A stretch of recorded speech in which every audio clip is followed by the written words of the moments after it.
The ground is, because there's so little rain, it's really solid ground, so it's totally different hiking. And there's so much, it's more accessible, so with the cable cars and roads, like you feel much more safe, because if anything happens you can just get a lift off or get on the cable car. But it's also a challenge because they're much higher peaks than Ireland, and there's so many different types.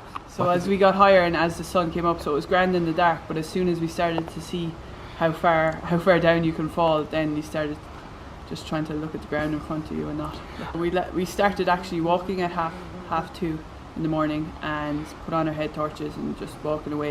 And you can only see whatever your head torch lights up, so you're just following whoever's in front of you and falling in time with the footstep. And yeah, it was pretty intense because we wanted to catch the sunrise, which luckily we did. The sunrise on the freezing cold summit with the wind howling, we suddenly realised we have to go back down, and we turned around and looked down the sheer drop, wondering how on earth we're going to get ourselves down this.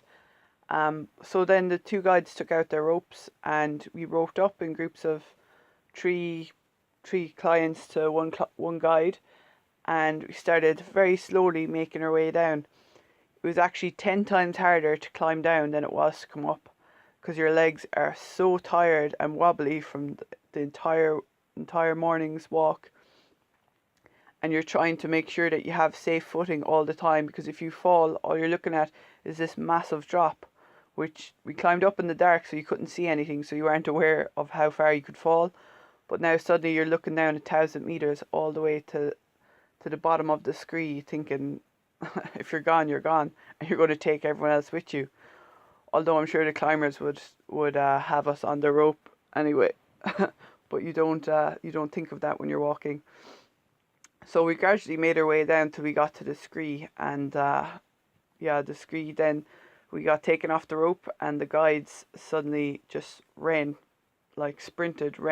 down the hill of scree, and you're looking down again, massive drops, and you're waiting, and they're like, come on, and showing us how to do it, which is apparently you just tread very lightly on the surface, but I just dug my heels in as deep as I could go. And it was true, the faster you went the safer it is, but it's hard to tell yourself that.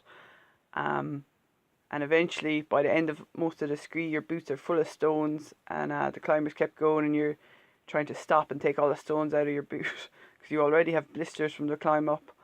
But it was very enjoyable, and it was very different to normal hiking or walking a mountain. There's a lot of other challenges involved, which I think we all enjoyed the experience of. And even the last bit, then you're following a trail through some trees, and even then there's just some branches and stones and rocks on the path, but your legs are just so tired that it takes 100% concentration to walk over the smallest stone. And of course that's where most of us had our trips and falls and spills, because we're so tired that your legs just give up at certain points, and you just fall down on your bum, and you just sit there for a few minutes after feeling a bit silly before standing up and walking on again. It was pretty tough. Physically I really enjoyed it, and just about pushed my boundaries, but we got into good rhythm. But mentally I found it tough enough. But I'd actually do it again. It was a brilliant climb.